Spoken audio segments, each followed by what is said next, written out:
संत शिरोमणि गुरु घासीदास बाबा जी के संघर्ष और सृजन, सनातनियों से सतनामी तक की यात्रा। संत शिरोमणि गुरु घासीदास बाबा चमत्कारी थे या क्रांतिकारी थे? आइए विश्लेषण करते हैं, चर्चा करते हैं, जानने की प्रयास करते हैं। वीडियो में अंत तक जरूर बने रहिएगा। तो चलिए वीडियो को शुरू करते हैं। के अम्बेडकर यूट्यूब चैनल में आप सभी का स्वागत है। जय भीम। गुरु घासीदास ने वर्ण जाति आधारित ब्राह्मणवाद को चुनौती दी और छत्तीसगढ़ में समता आधारित सतनामी समाज का निर्माण किया। सतनामी समाज में ओबीसी और दलित जातियों के लोग बड़ा संख्या में शामिल हुए थे। इस समाज ने अपने को वर्ण जाति के चंगुल से कैसे मुक्त किया, आइए समझते हैं। छत्तीसगढ़ लोक काव्य पंथी गीत के बहाने दलित साहित्य स्रोत की तलाश करें तो उसका उद्गम झोपड़ियों से हुआ, जो शास्त्रीय परंपरा और रूढ़ियों के विरोध में बाहर आया। बाद के दिनों में इसकी तेजस्विता और प्रखरता के कारण इसका विकास होता गया, लेकिन दुखद स्थिति रही कि राज सत्ता के कुछ चाटुकारों तथा कुछ सतनामी लेखकों ने भी गुरु घासीदास को चमत्कारी बाबा घोषित कर उनके व्यक्तित्व को एकांगी बना दिया। सवर्ण लेखकों ने तथा इतिहासकारों ने तो घासीदास जी को हिंदुत्व के रंग में रंगने में कोई कसर नहीं छोड़ा। उनका जीवन ऐसी पहेली बना दिया गया कि बहुजन समाज के शोधार्थी जितना पहेलियों को हल करने का आज प्रयास करते हैं, उतना ही वो उलझते जाते हैं। इतिहास के दृष्टि से देखें तो विश्व में तलवार और कलम इन दोनों का महत्व रहा है, पर अंतर ये रहा कि एक ने ध्वंस किया और दूसरों ने सृजन किया। नेपोलियन बोनापार्ट ने हजारों तलवार से कहीं अधिक एक कलम की भूमिका को वरीयता दी है। इस बारे में हमारे सामने सतनामी पंथ उभरता है।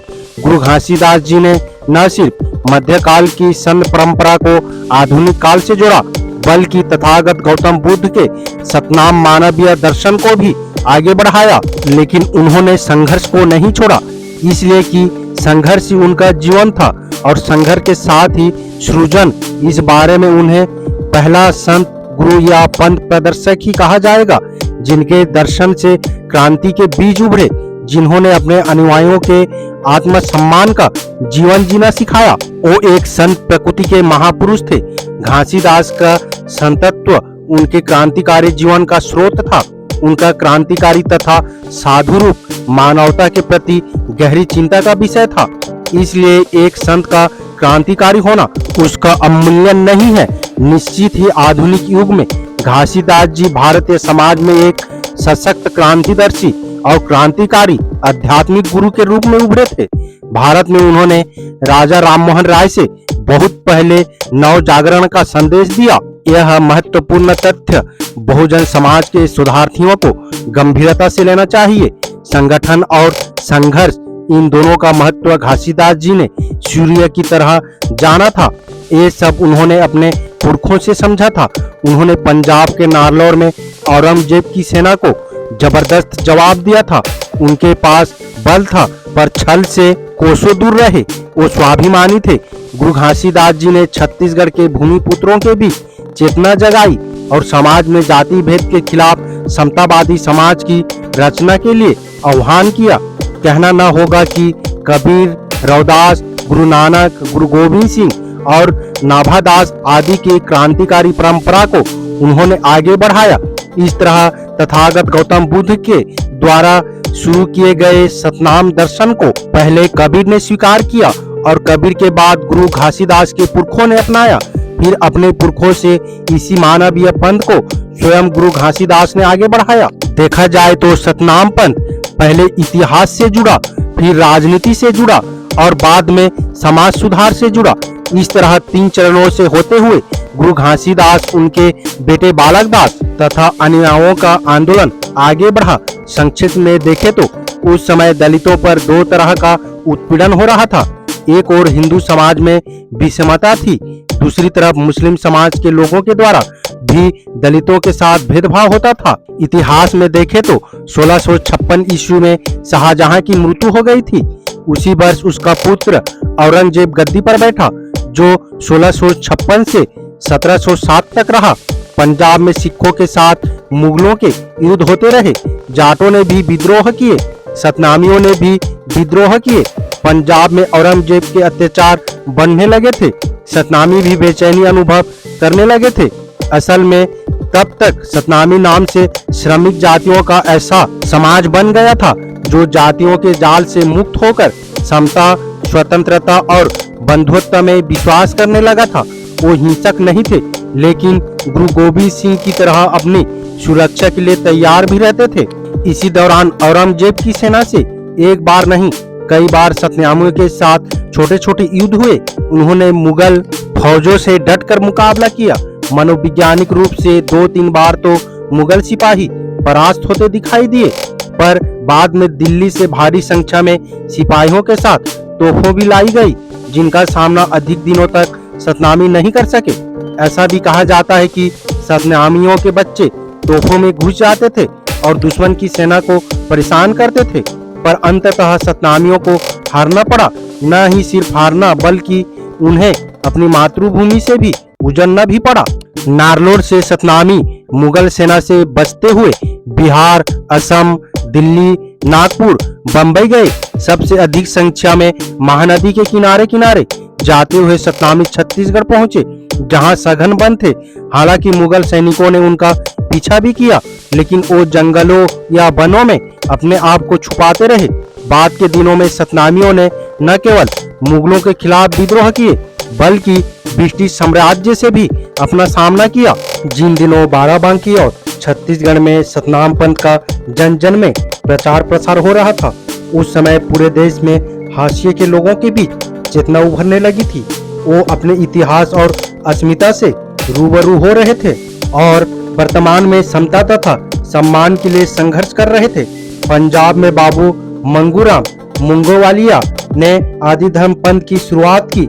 उत्तर प्रदेश में स्वामी अच्युतानंद ने आदि हिंदू आंदोलन चलाया। इसी दौरान आंध्र प्रदेश में भाग्य रेड्डी वर्मा ने आदि हिंदू पंथ शुरू किया तथा अल्मोड़ा में मुंशी हरि प्रसाद टमटा ने शिल्पकार सभा का गठन करके शिल्पकारों में चेतना विकसित की। बंगाल में हरिश्चंद्र ठाकरे ने मतुआ धर्म और उनके बेटे गुरुचंद ठाकरे ने नमो शुद्ध आंदोलन चलाया। उनसे पहले राजा राममोहन राय ने भी सती प्रथा, बाल विवाह के खिलाफ आंदोलन शुरू किया। ओडिशा में भीमा बोही महिमा धर्म चलाया। केरल में अयंकाली ने 1863 में शिक्षा हेतु प्रयास किए। वही महात्मा ज्योतिराव फुले ने 1873 में सत्यशोधक समाज का गठन किया तथा उनकी पत्नी सावित्रीबाई फुले ने भी महिलाओं के बीच शिक्षा देने के प्रयास किए। इनके साथ देश भर में उसी दौरान अन्य महापुरुषों भी जन जागरण कर रहे थे। गुरु घासीदास के अध्ययन का इतिहास 1862 ईस्वी से प्रारंभ होता है, जब चिलस्ट्रोम ने उन पर एक विस्तृत उल्लेख लिखा था, जो journal of Asiatic society of Bengal में छपा था। इसी उल्लेख का संक्षिप्त रूप उन्होंने बाद में 1868 ईस्वी के report on the land revenue settlement of the Bilaspur district in central provision में प्रस्तुत किया था। उक्त रिपोर्ट में भी चलसन ने अपने पूर्ववर्ती उल्लेख का हवाला दिया है। सतनामी पंथ सतनामी समाज या फिर सतनामी दर्शन के मूलभूत तथ्यों, परिस्थितियों, कार्यों, संघर्षों और इन सब को आगे बढ़ाने वाले सूत्रधारों के बारे में लिखने का उद्देश्य ये भी है कि संभवतः पूरे देश में सतनाम पंथ पहला ऐसा क्रांतिकारी प्रयास रहा है जिसके माध्यम से अनुयायियों ने जाति के जंजालों से मुक्त होकर सामाजिक बदलाव के कार्यक्रमों को अमली जमा पहनाया था। मानव मानव के बीच भेदभाव की दीवारों को गिराकर एक ऐसा समाज की कल्पना की गई थी जिसमें किसी भी तरह का जुल्म और उत्पीड़न न हो, हर व्यक्ति को सम्मान मिले, हर महिला की अस्मिता की रक्षा हो और मेहनतकश वर्ग को जीविका उपार्जन करने का सम्मान सहित अवसर मिले, उसका आर्थिक पक्ष मजबूत हो, समाज से विषमता दूर हो और लोगों के आध्यात्मिक जीवन में सुधार हो। प्रत्येक संत, महापुरुष और दार्शनिक अपने युग का प्रतिनिधित्व करता है, लेकिन अपने युग के बाद भी इस युग में भी उनके अनुयायी उनके कार्य को जन जन तक ले जाने में लगे हैं। रायपुर के पास गिरोधपुरी में हर वर्ष उनके जन्म दिवस 18 दिसंबर माह में मेला लगता है, जिसमें कई लाख सतनामी शामिल होते हैं। उनके अनुयायियों में आज भी अधिकांश किसी भी तरह के व्यसन से दूर रहते हुए सादगी का जीवन व्यतीत करते हैं। दूसरा, न उनमें जाति के प्रति कट्टरता है, न ही धर्म के प्रति कट्टरता है। वो सांप्रदायिक सौहार्द का प्रतीक है और अन्य धर्मों के लोगों के लिए उदार है। वास्तव में आज के तनावग्रस्त जीवन में यह उनका सकारात्मक सोच है, सकारात्मक तत्व है। गुरु घासीदास की सतनामी विरासत को उनके बाद उनके बेटे बालक दास के बेटे साहेब दास, साथ ही बालक दास के भाई अगर दास के बेटे अजब दास आदि ने आगे बढ़ाया। निश्चित ही जीवन के सत्य के प्रचार प्रसार के लिए ये एक चुनौती थी। गुरु घासीदास जी का संक्षिप्त जीवन, संघर्ष और जीवन परिचय। सतनामी परिवार में एक परिवार मेदिनी दास का भी था, जो पंजाब से यहाँ तक आए थे। मेदिनी दास के पुत्र महंगू दास हुए, जो गिरोधपुर या गिरोधा में बस गए थे। गुरु घासीदास का जन्म 18 दिसंबर 1756 को माघ मास की पूर्णिमा तिथि बिलासपुर जिले के गिरोधा नामक गांव में एक किसान परिवार में हुआ था। अब ये गांव रायपुर जिले के अंतर्गत सोनाखान जंगल के पास है। उनका प्रारंभिक जीवन गरीबी में बीता। वो दूसरे के खेतों में काम करते थे। उनके पिता का नाम महंगू दास तथा माता का नाम अमरवतीन था। गरीबी और सामाजिक भेदभाव ये सब देखते हुए और झेलते हुए वो जवान हुए। पिता का सपना था कि बेटा भी सवर्ण बच्चों की तरह स्कूल में जाकर पढ़े लिखे, लेकिन यह दलितों के लिए कहाँ संभव था। अंततः गुरु घासीदास जी को खेती कार्य में ही आगे लगना पड़ा। खेती बाड़ी ही जब घासीदास जी की जीविका उपार्जन बन गया तो महंगू दास ने उनका विवाह सिरपुर गांव निवासी देवदत्त की पुत्री सफुरा के साथ कर दिया। बाद में उनके 4 बेटे अमरदास, बालक दास, अगरदास और अरगड़िया के साथ बेटी सुभद्रा हुई। कुछ वर्ष उनका जीवन गृहस्थ में बीता, लेकिन मन नहीं लगा और वो तथागत गौतम बुद्ध की तरह लोगों के दुखों से द्रवित होने लगे। एक दिन निर्जन जंगल की ओर निकल पड़े। वो छाता नाम से पहाड़ था, जिसके औरा धौरा वो तेंदु वृक्ष के नीचे बैठकर तपस्या की, जो अब दलितों का तीर्थ स्थान भी बन गया है। वही एक सतनामी नाम से जगह बना दी गई। इस तरह सतनाम पंथ का प्रचार प्रसार आगे बढ़ा। घासीदास के नैतिक दर्शन में भाग्य का कोई स्थान नहीं है। कर्म के सिद्धांत को उन्होंने वरीयता दी, बढ़ावा दिया। सती ही पुण्य का वध, नरबली, अंधविश्वास के खिलाफ उन्होंने ताउम्र आवाज बुलंद की। गुरु घासीदास ने अपने सामाजिक सुधार के मिशन में पहला लक्ष्य दलितों के उद्धार को बनाया। घासीदास के प्रभाव से लगभग सभी जातियों के लोग सतनामी बने थे, जिनमें चमार, सुनार, लोहार, गडरिया, यादव, अहीर, तेली, कुंभार, जाट, कुर्मी, बरही आदि के विशेष रूप से भागीदारी थी। मंदिर के भीतर रखी पत्थर की मूर्ति से अलग गुरु घासीदास जी ने अपने भीतर की छिपी हुई शक्ति के बारे में कहा था। क्रांति केवल कुर्बानी चाहती है, समझौता नहीं। ये पाठ गुरु घासीदास जी ने अपने अनुयायियों को सिखाया। उनके बाद सतनाम पंथ को जिन्होंने ईमानदारी से आगे बढ़ाया, उन सभी को सवर्ण के अत्याचार सहने पड़े।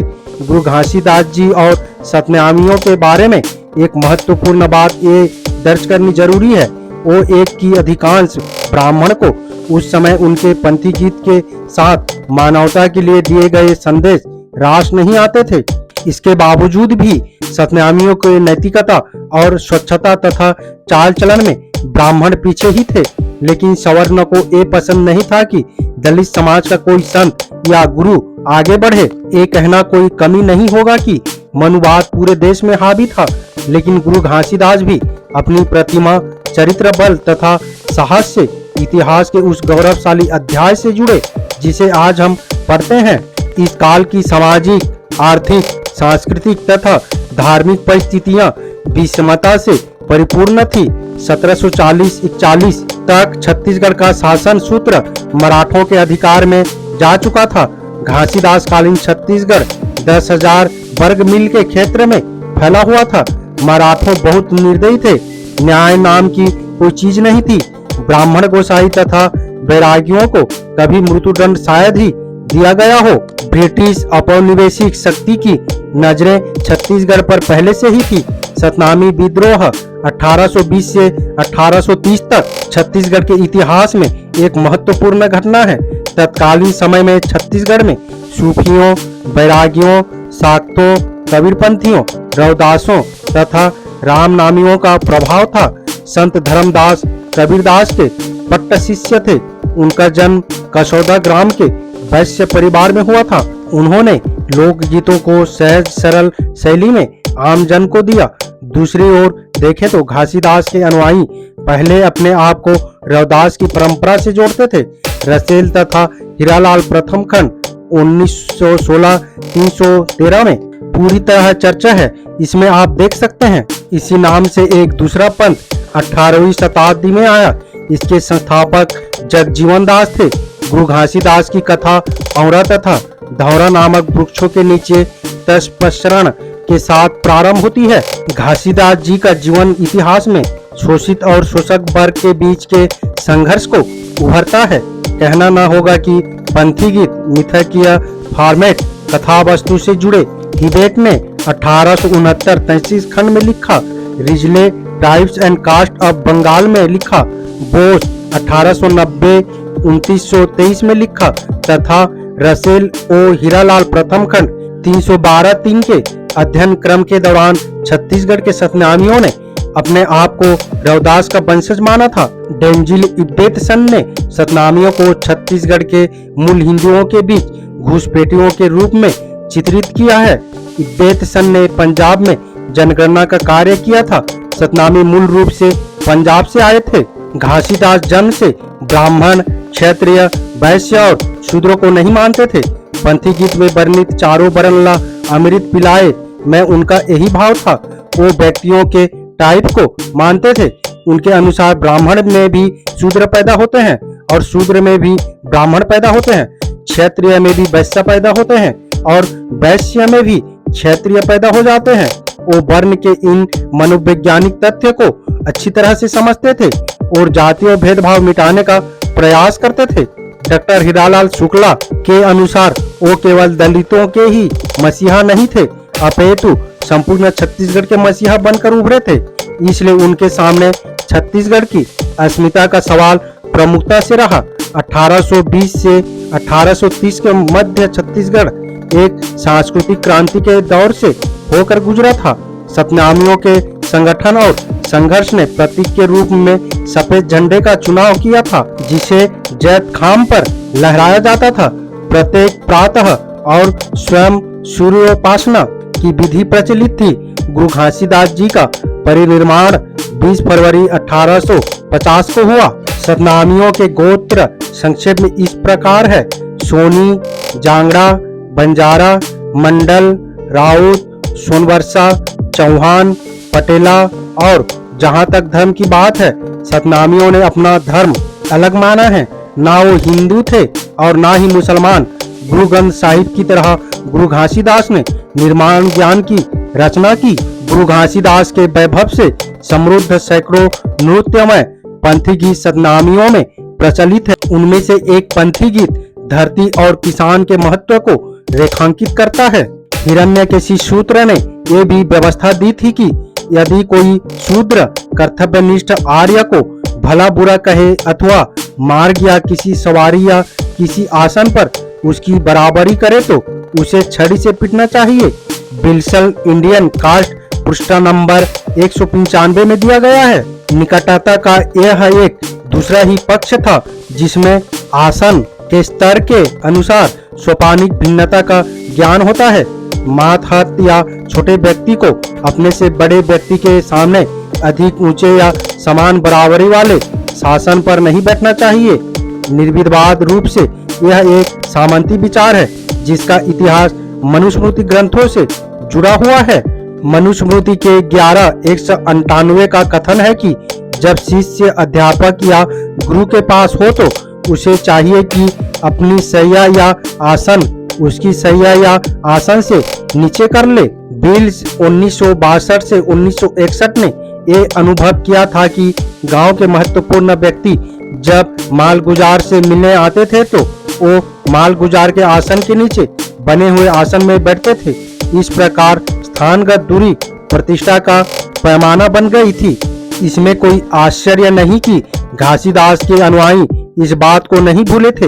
यही कारण है कि इस दूरी को समाप्त करने के लिए रेल के डिब्बे में प्रवेश कर जाते थे और जानबूझकर सवर्णों को धक्का देते थे, ये कहते हुए कि उन्होंने भी टिकट के लिए पैसा दिया है और उनका भी सीट पर बैठने का बराबर का अधिकार है।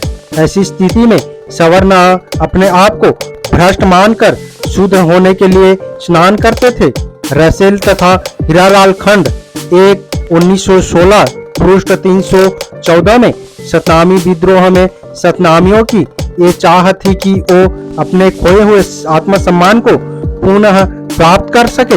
इसलिए विपरीत स्थिति में उनका आक्रोश व्यक्त होना स्वाभाविक था। वो अपने ऊपर सदियों से मरे गए प्रतीकों को उखाड़ फेंकना चाहते थे। उस क्रम में जो उलटफेर हुए वो बार बार हुए। सरकारी अभिलेखों इनसे भरे पड़े हैं। प्रत्येक बार पहले से भी अधिक संख्या में उलटफेर हुए, इसलिए कहीं कहीं हिंसा का भी प्रदर्शन हो गया।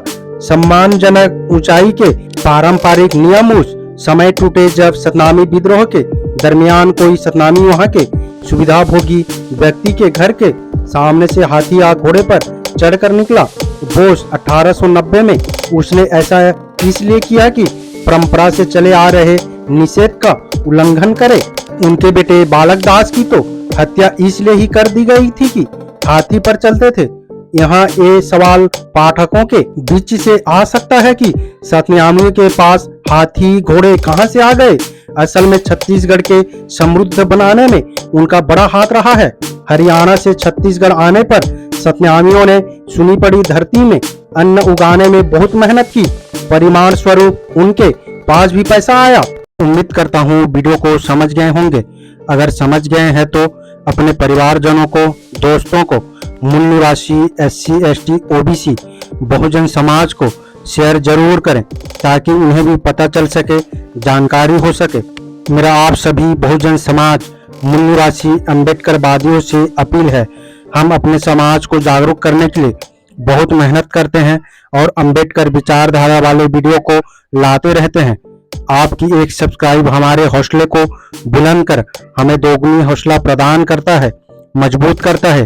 इसलिए आप सभी से गुजारिश है कि हमारे चैनल को सब्सक्राइब करके हमें सपोर्ट जरूर करें ताकि हम अगले नए वीडियो डालें तो आप तक नोटिफिकेशन जा सके और कुछ महत्वपूर्ण जानकारी मिल सके। धन्यवाद। जय भीम, जय संविधान, जय मूल निवासी।